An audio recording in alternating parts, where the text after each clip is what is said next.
Hello, glad to see you on the channel. Subscribe, leave a like, and don't forget to write a comment. Enjoy watching.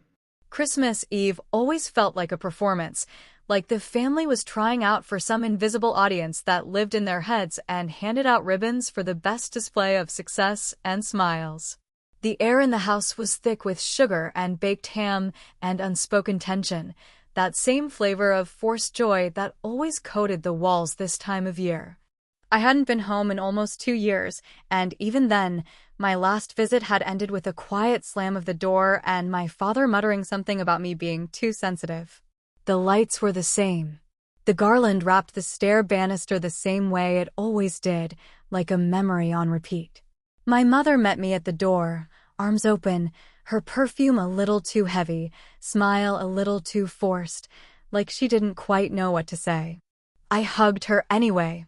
Some things you do just because you're supposed to. Lindsay was already there, of course. She had that glow people get when the world keeps telling them they're doing everything right. Her blonde hair curled at the ends, nails like polished glass, and a voice that chirped like everything she said deserved applause. Guess who got promoted to vice president? She announced before anyone could even ask her how she was. She said it like she'd been practicing the line for days, like it tasted better if it came out first, before anyone else could shine. The room clapped. I smiled. My father, gray hair trimmed, dress shirt tucked so tightly it looked like he ironed it on, stood up to shake her hand like she'd returned from battle with a medal.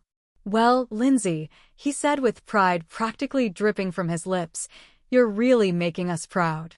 Maybe one day your sister will get there too." The fork in my hand was halfway to my mouth.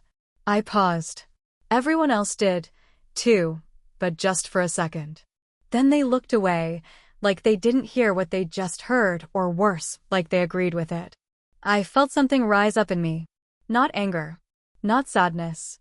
Just this slow, calm kind of defiance, like a wave that doesn't crash, but still pulls everything under. I set the fork down, wiped the corner of my mouth with my napkin, looked straight at him, and said, "I already did. I just don't brag to people who never believed in me." It was like the whole house went quiet in that moment. Even the Christmas music in the background sounded like it dropped a few octaves. Lindsay blinked like she didn't understand the words. My mother shifted in her chair, looking down at her lap. My father just stared. I picked the fork back up, took a bite of mashed potatoes, and smiled. That's the part that really killed them. I smiled like I wasn't bothered, like I had already won something they couldn't touch. Because I had. The funny thing is, they still had no idea what I meant. They didn't know I'd built a consulting firm from the ground up with nothing but a busted laptop and free Wi-Fi at coffee shops.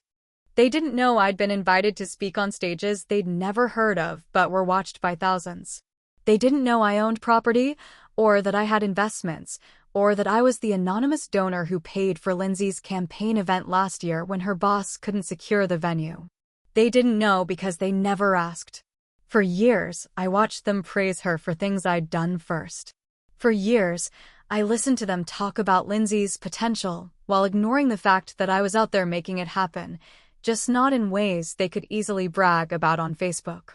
When I was 26, I landed my first six-figure deal and celebrated by buying myself a watch.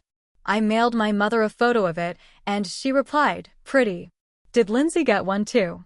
When I got invited to be a guest lecturer at a private university in California, I told my father on a phone call, and he changed the subject to Lindsay's new apartment in the city.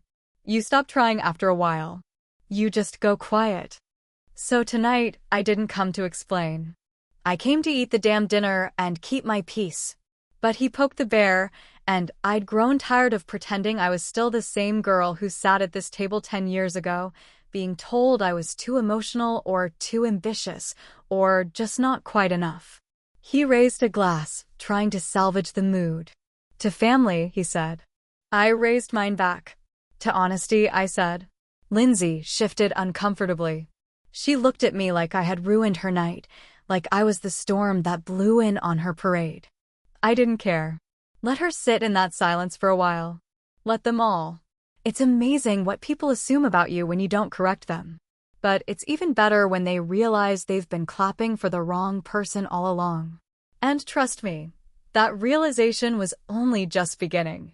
When I was 9 years old, I sat in the back row of every classroom not because I was shy, but because I knew exactly how invisible I was to the people in the front.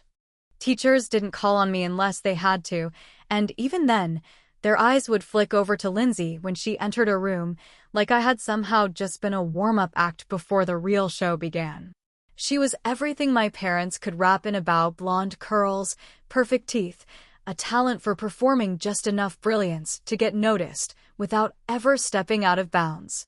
By the time she was 12, she had already racked up more trophies than I had birthday cards. She was the girl who won spelling bees, sang at school assemblies, and somehow made straight A's look like part of her DNA. My mom kept a scrapbook full of Lindsay's newspaper clippings and honor roll certificates, while mine had a single page with a crayon drawing I did in 2nd grade, crooked, wrinkled, and stained with something that might have been grape juice or regret.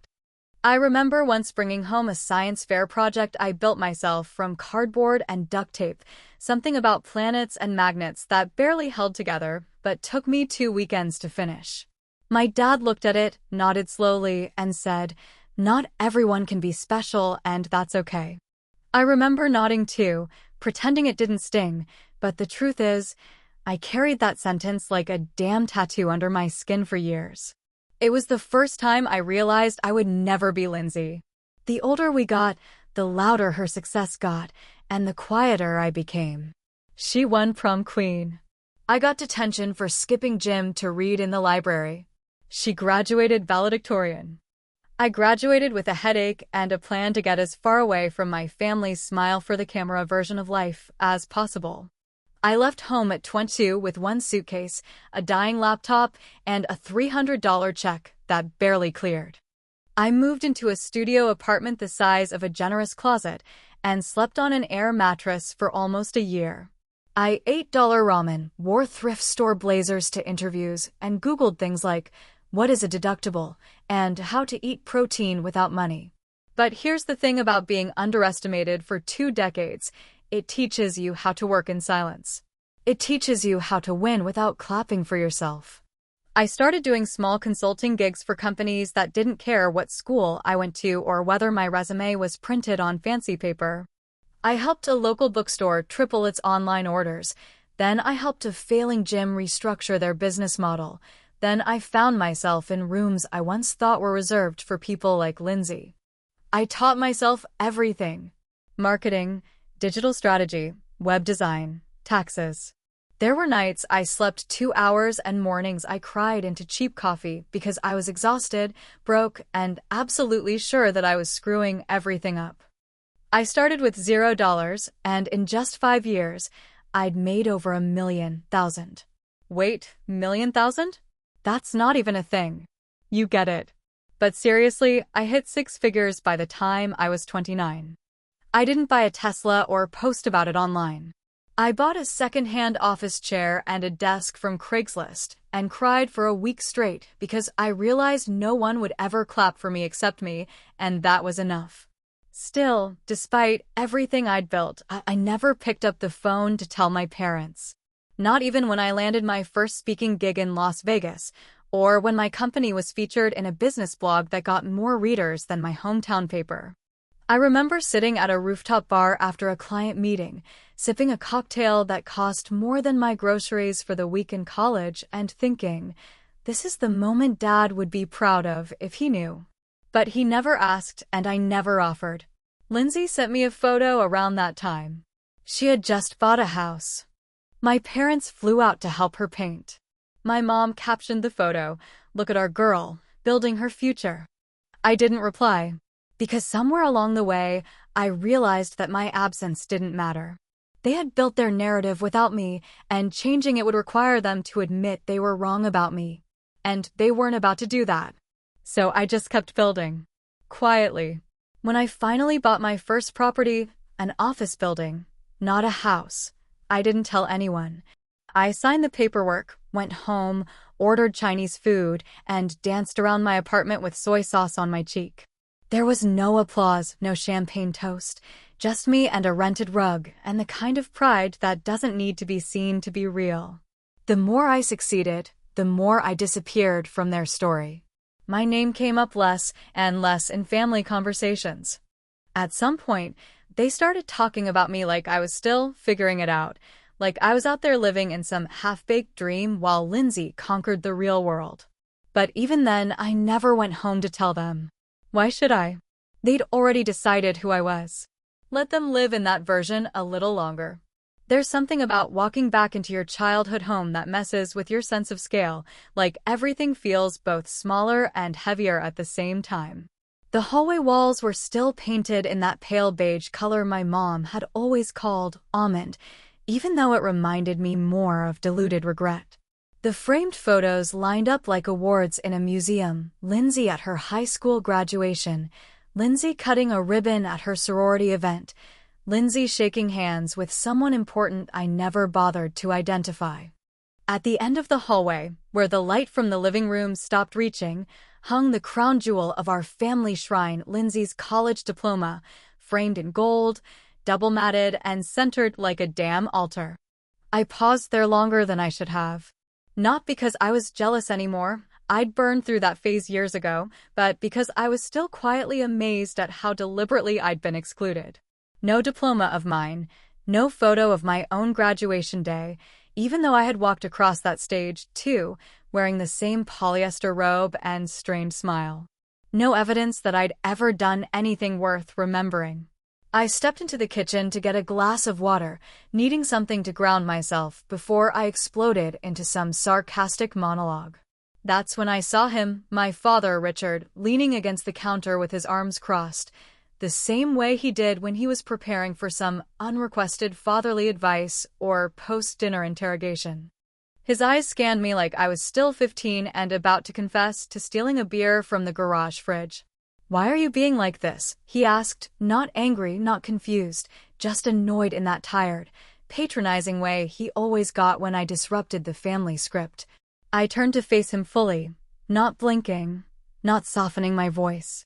"Because you still think I'm 16 and failing geometry," I said, letting the words land the way I knew they would, sharp, deliberate, unapologetic. He didn't respond. He just tightened his mouth into that thin line I knew too well, the one that meant he'd already decided I was wrong, no matter what came next. But I wasn't finished. I couldn't be.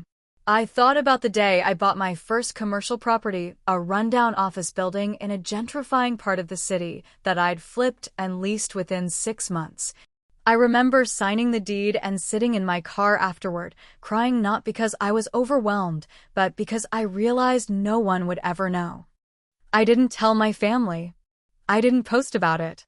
I didn't even tell my closest friends until months later, and even then, I brushed it off like it wasn't a big deal. And I remembered the check, the one I sent anonymously to cover my mom's surgery bills when her insurance company denied part of the claim. I had it routed through a third-party donor service, so they wouldn't trace it back to me. A week later, my mom called to tell me Lindsay had found a way to pull some strings through her company's health benefits department, and how amazing it was that Lindsay always came through when it counted. I bit down on my tongue until it hurt. That's the kind of thing that changes you. Not in a dramatic, TV movie kind of way, but in the subtle, daily erosion of trust kind of way. It makes you stop sharing. It makes you start walling off parts of yourself, brick by brick, until the version of you they think they know has nothing left in common with the real one. And the worst part? They never even asked what I did for work. Not once. They never asked what my days looked like, how I paid my rent, what projects I was working on, or what my company even did. They just assumed quietly, confidently, that I couldn't keep a job, or that I was figuring it out, which was family code for "we don't expect much from her." I remember once overhearing my dad say to my uncle at a 4th of July barbecue, "Lindsay's our career girl and Madeline, well, she's more creative." He said it like I was a failed Etsy shop. So that night, standing in that kitchen with the hum of the refrigerator between us, I made a decision I should have made years ago. I wasn't going to tell them anything ever again. I was going to show them. Not in a flashy, look at me kind of way. That wasn't my style. No, I was going to play it the way I'd always played it. Slow, smart, and brutal. I wasn't going to demand their approval. I was going to dismantle their illusions. And by the time they figured it out, they'd be too stunned to speak. The first rule of revenge, the kind that actually works and leaves a permanent scar, is that it has to be quiet enough that the person doesn't even realize it's revenge until it's far too late. Loud revenge is for amateurs, people looking for short-term satisfaction or viral moments on social media. I wasn't interested in any of that. I wanted something slow and surgical, the kind of retribution that looked like kindness until the very last second when the curtain pulled back and the truth hit like a freight train. So I planned something elegant. Not petty. Not explosive. A gala. A charity event in New York under the guise of supporting youth entrepreneurship, which, to be fair, it actually did. I wasn't in the business of hurting people who didn't deserve it. I only wanted my family to see what they'd chosen to ignore for over a decade, to finally see me.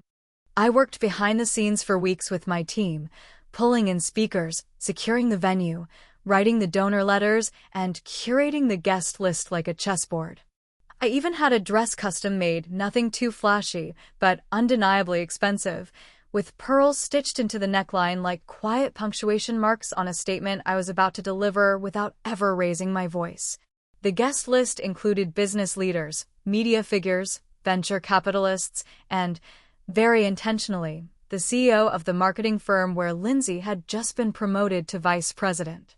A man I had backed during his company's second round of funding 2 years earlier, when no one else believed he'd make it through the fiscal year. I never told anyone. Not even him, really. I'd invested through a limited partnership arm of my consultancy, staying silent, but strategic, like I always had. I invited my parents and Lindsay as special guests of the gala, sending the invitations by hand with embossed gold lettering and a personalized note signed only as event director. I didn't include my name, but I knew curiosity would eventually override their initial hesitation. They RSVP'd a week before the event, probably expecting some formal charity dinner organized by people they didn't know, assuming I had maybe volunteered as an assistant or someone's plus one. They arrived dressed to impress, my mother in navy chiffon with shoes she couldn't quite walk in, and my father in his old tux that still had the faint scent of mothballs and aftershave. Lindsay, naturally, looked like she belonged, until she didn't. The first sign that something was off came when the valet greeted me by name and escorted me through the back hallway of the venue, away from the main entrance. My family came through the front like everyone else, scanning the room for a familiar face, finding none, until they saw me on stage giving the opening speech. Their faces confused, then stunned, then awkwardly trying to reset into something more socially acceptable, told me everything I needed to know. I welcomed the guests, thanked our investors, and acknowledged the companies that had helped us make it all happen. When I mentioned the name of Lindsay's firm, I locked eyes with her for half a breath longer than necessary. That was when the CEO stood up and waved. Couldn't have done it without Madeline, he said into his mic, looking directly at me. This woman believed in us when nobody else did. She wrote the first check. The silence in that ballroom was subtle, but deafening if you were listening closely. A few polite claps. Some turned heads.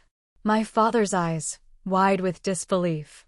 My mother's lips parted like she might ask a question, but forgot how to form words. Lindsay sat stone still, her champagne glass frozen midair. It was the moment I had waited for, not to humiliate them, not exactly, but to remove the mask they'd wrapped around me for so long. I wasn't invisible. I was standing right in front of them. I was the architect of something they couldn't claim credit for, couldn't reshape, and couldn't ignore. After the speech, the CEO pulled me aside and said something I'll never forget. I owe you, Madeline. You saw a future the rest of us didn't. I thanked him, smiled, and watched from the side as my family wandered the event floor like tourists in a city they thought they'd built. They didn't even know half the people in the room were my clients, or that the woman coordinating the event had been my intern 6 years ago. They didn't know I owned part of the venue. They didn't know the bar they were drinking from was named after my grandmother. They didn't know a damn thing, and that was the point.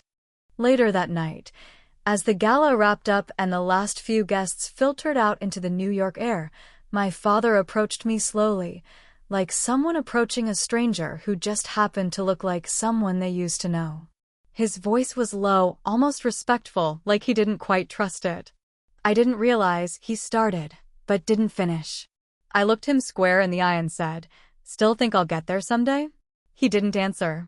He just nodded once, maybe out of respect, maybe because he couldn't afford to say the wrong thing. Checkmate. And the best part? I hadn't raised my voice, hadn't thrown a single insult. I had just walked them gently, gracefully, into the truth, and watched them stand in it, stunned. After the gala, the silence didn't come all at once like a door slamming shut. It came in pieces, like someone slowly turning the volume down on a conversation you were never really part of. First it was the missing texts, then the empty inbox, then the group chat that went quiet as a graveyard. "No, we're so proud of you. No, that was impressive." Not even a half-hearted congratulations from the people who used to flood every family gathering with back-patting and photo ops. It was like I detonated something that night, and they were still waiting for the smoke to clear. A week passed, then two. I didn't reach out, not because I was angry, but because I was done trying to resuscitate something that had flatlined years ago. The gala had been my moment of truth, and they had seen me, and then they walked away like none of it mattered. Or maybe it mattered too much. Maybe acknowledging what I'd built meant admitting how much they'd missed. Christmas came again, as it always does, with the same carols and cinnamon and commercials for things no one really needs. But this time, the dinner wasn't at their house. It was at mine. My loft was spacious, warm, full of quiet luxury, the kind of place people assume belongs to a man in finance or a woman with inherited money. I never corrected those assumptions. Let them wonder. Let them guess. Let the mystery be part of the armor. I invited all three of them. My mother replied within an hour, politely and nervously, like she wasn't sure what to expect, but didn't want to make it worse. Lindsay waited a few days, then texted a single line, "I'll be there if Dad changes his mind." He didn't. When Christmas Eve arrived, it was just my mother who showed up, standing in the hallway of my building in a long black coat with gloved hands and tired eyes, looking at me like she was entering sacred ground she'd only seen through stained glass. I welcomed her in without comment. We sat down to dinner at the long oak table I had custom built by a craftsman in Oregon, a table that had never heard raised voices or empty praise. Just me, and now her. For a while, we talked about nothing. The weather, the food, the candles. She complimented the kitchen. Asked where I got the dishes. Told me my place was beautiful, in that distant voice people use when they know they're standing in the middle of someone else's success and aren't sure how to claim a seat.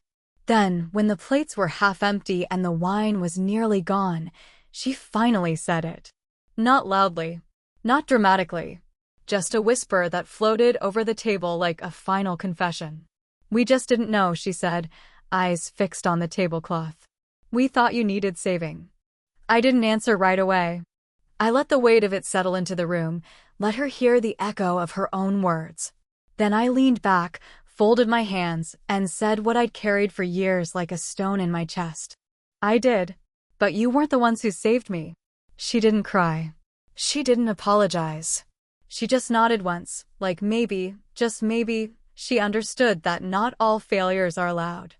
Sometimes, the biggest mistake is the absence, the silence, the assumptions that go unchallenged until they calcify into truth. We finished dinner without much else said. She left shortly after, hugging me with arms that felt lighter than they had in years, like the burden had finally slipped off her back. I didn't ask her to come again. I didn't need her to. A week later, Lindsay sent me a message on Instagram, something vague and polished, like she'd copied it from a therapy app. "Hey, I'm sorry if I ever made you feel small." I didn't mean to. I stared at it for a full minute, then locked my phone and went back to work. because the truth is, I had one. I had built a life from silence and rejection and 100 tiny insults they never thought I'd remember. I had climbed every rung alone, built my own ladder, and then lit a match under theirs. But winning doesn't always feel like joy. Sometimes it just feels like stillness. Like walking through a beautiful home you designed by hand and realizing there's no one left you want to invite in. Sometimes revenge tastes like wine and crystal. Other times, it just tastes like regret. And you sip it anyway. Quietly. In the room that always stays quiet.